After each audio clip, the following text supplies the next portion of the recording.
Ndugu wanahabari, kama mnavyofahamu, mnamo tarehe 1 Novemba 2025 Tume Huru ya Uchaguzi, na huru ile unaiweka katika quotation marks, ya taifa ilitangaza matokeo ya uchaguzi mkuu uliofanyika tarehe 29 Oktoba 2025. Tume hiyo imemtangaza Dr. Samia Suluhu Hassan kuwa mshindi wa kiti cha urais kwa asilimia 97.66 ya kura halali 132,678,844 zilizopigwa. Huu ushindi uliotangazwa ni mkubwa kuliko ule ushindi wa Dr. John Pombe Magufuli mwaka 2020 ambaye alitangaziwa kwamba amepata asilimia 85.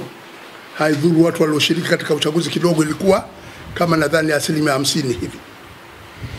Na vile vile ushindi uliotangazwa wa Dr. Samia Suluhu Hassan unapikwa hata ushindi wa Mwalimu Nyerere alioshinda wakati wa uchaguzi wa mwaka 1962 wakati tunaingia katika jamhuri, na alimshinda Zuberi Mtemvu wa chama cha African National Congress ANC kwa asilimia 95. Na wakati ule wapiga kura waliokuwa wanapiga kura hawakufika hata milioni 2. Lakini Mama Samia katika wapiga kura milioni 32 amepata asilimia 97.66. Ni jambo la kushangaza kuona ushindi wa kiwango hiki ukitangazwa, lakini serikali ilifunga internet kwa siku 4 mfululizo. Shughuli za habari na mawasiliano zilikuwa zimesimama, na hata mufti wa Tanzania alitoa tamko kuwataka Waislamu wasiende misikitini siku ya Ijumaa, waswalie nyumbani kwa hofu ya usalama. Swali la msingi, kama wananchi wanaipenda CCM na Mama Samia kwa kiwango hichi, ni kwa nini serikali inahofia maandamano na vurugu toka kwa wahuni wachache? CCM inapendwa kweli. Asilimia 97 wamepiga kura. Asilimia 87 ya watu walioandikishwa kwenye daftari la kupiga kura wamejitokeza kumpigia kura. Halafu pana hofu. Hata kuapishwa wameapisha kinyemela bila kuweza kuwakaribisha wapiga kura wanaompenda sana. Kafu inasisitiza kuwa matokeo yaliyotangazwa hayawakilishi uhalisia wa kura zilizopigwa. Ni matokeo ya kupikwa, yamevunja misingi ya haki, uwazi na uhalali wa kidemokrasia. Serikali imepoteza kabisa imani kwa wananchi ndani na nje ya nchi.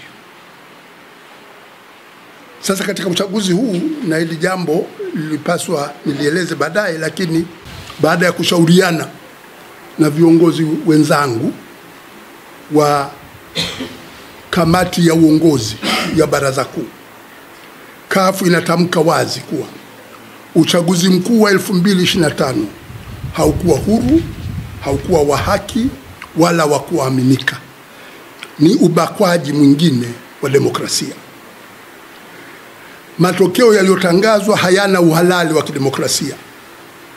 Chama kinaitaka jamii ya kimataifa, mashirika ya kikanda, ya ndani ya nchi na wananchi wenyewe kwa ujumla kuchinikiza kwanza kuundwa serikali ya mpito, caretaker government. CCM itatufikisha pabaya, imetufikisha pabaya, haiaminiki kabisa. Tunahitaji pawepo na serikali ya mpito itakayosimamia mchakato wa mpito wa kisiasa na kukamilisha upatikanaji wa katiba ya demokrasia inayotokana na maoni ya wananchi, kuunda tume ya uchaguzi iliyo huru kweli na isiyodhibitiwa na chama tawala, iandae uchaguzi huru na wa haki, kulinda haki za binadamu kwa kufanya mageuzi ya mahakama na vyombo vya dola, hususan polisi na usalama wa taifa. Watu wakiwa wanaandamana, hukumu yao sio kupigwa risasi. Hukumu yao ni kukamatwa na kupelekwa mahakamani kama wanaandamana kinyume cha utaratibu, sio kupigwa risasi. Kuna watu ambao wala walikuwa hawaandamani. Unahitaji uwe na jeshi la polisi ambalo sio jeshi la polisi. Wakati mwingine tunafanya makosa kuita hii ya police force. Wao wanaona kutumia nguvu. Tunahitaji tuwe na police service, huduma za polisi za ulinzi wa raia na mali zao. Tunahitaji kujenga taasisi madhubuti ya mapambano dhidi ya rushwa. Huku kung'ang'ania kubaki madarakani ni kwa sababu ya rushwa. Rushwa ikikithiri na tamaa za utajiri, unaona kwamba lazima tu mimi niwe rais. Tupate taasisi madhubuti ya kuweza kupambana dhidi ya rushwa, na vile vile kujenga misingi ya uchumi jumuishi unaokuza uchumi na kuzalisha ajira kwa wingi kwa vijana wetu. Ni hatari sana vijana wa Tanzania wameanza kukata tamaa, na vijana wakikata tamaa ni hatari. Lazima tujenge misingi imara ya uchumi jumuishi ambao utawapa matumaini vijana kwamba na wao pia wanaweza kuwa na maisha bora na maisha mazuri. La pili, kufanikisha mazungumzo ya kitaifa ya kuunda serikali ya mpito. Wafungwa wote wa kisiasa na hususan Tundu Lissu, mwenyekiti wa Chadema, waachiwe huru mara moja.